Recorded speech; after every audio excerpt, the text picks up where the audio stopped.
Hello, you fantastic human beings.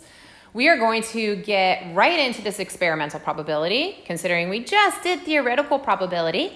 And the only difference is now we have data that we're going to be using to see what actually did happen. What was the probability of what did happen, not what should happen. However, I do want to compare the two a little bit, just so we have a firm understanding of theoretical versus experimental.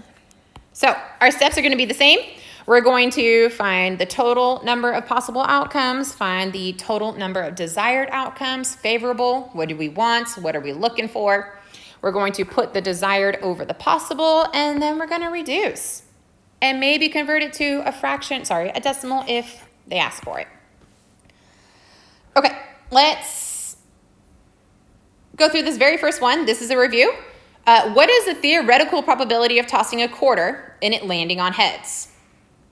Well, theoretically, and actually, there is only one side of heads on a coin, and there are two sides total. So in theory, it is a 1/2 chance, a 50% chance of tossing a coin and having it land on heads. This is the new thing. The new stuff is experimentally, a coin was tossed 100 times. Heads appeared 60 times. What is the experimental probability that the next toss will be heads? Well, now we actually have data, like true stuff that actually did happen that we're using to then, So I'm kind of leading into what we're going to get into later is predictions, which is kind of the same. I love math. It all makes sense. So actually what happened? What actually happened was that it landed on heads 60 times, and the total was 100 times, which means that it was actually 3/5, which is 60%. So experimentally, it was 60%. And how that compares to theoretical is that it does differ slightly, because in theory, we think something should happen, but what actually happens might be different. So let's try that same thinking with this guy. I would love it if you guys tried this on your own. So we have a table shown. A letter in the word Excel is chosen 50 times. The results are shown in the table below. So in theory, the probability of choosing C, my favorable is that there are two, right? C, because there's two C's there. The total amount is, 5? So in theory, choosing a C is 40%. Well, 2/5. Experimentally, what did happen? What was the probability of choosing C? All right, beauties, if you were able to get 12 out of 50 or 6 out of 25 or 24%, honestly, I'm kind of proud. I mean, because this is like the first time you're seeing this, and that's pretty cool. I know that my total was 50. I know that the actual of what did happen of choosing C was a combined 5 plus 7 equals 12, was a combined total of 12. 12 out of 50 reduces down to 6 out of 25, so that will be my total, my final simplified fraction form of the answer. However, if they converted me, or if they asked me to convert it to a decimal or percent, it would come out to 0.24 or 24%. But again, that might be going a little bit extra. We may not need that. Okay, let's try again.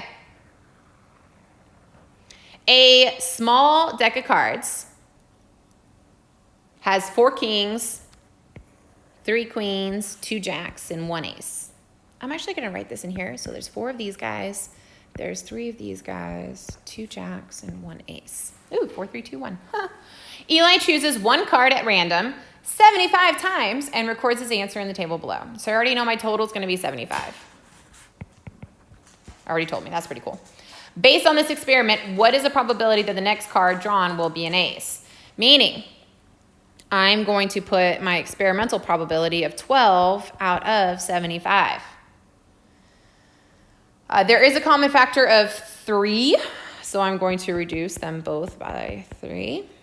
12 divided by 3 is 4, and 75 divided by 3 is 25.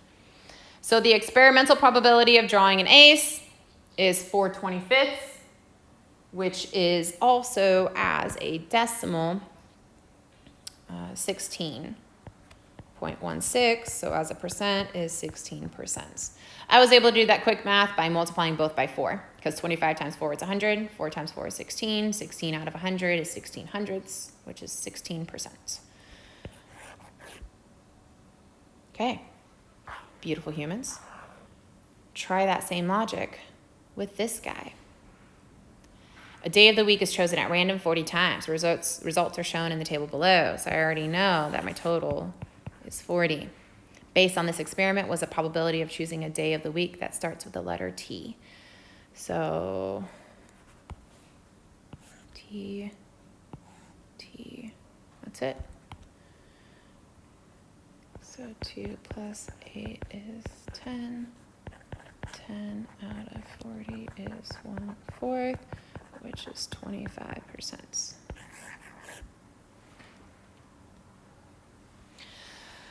All right, you amazing humans. I hope you're able to get 1/4, and I hope that you're able to recognize that 1/4 is always 25%, because 1/4 is also known as 1/4, which is also known as 25 cents, which is also known as 0.25 and 25%. I can go on. If you did not understand any of these examples and you are truly confused, please reach out. That's our job. And we love to help, and we love doing our job.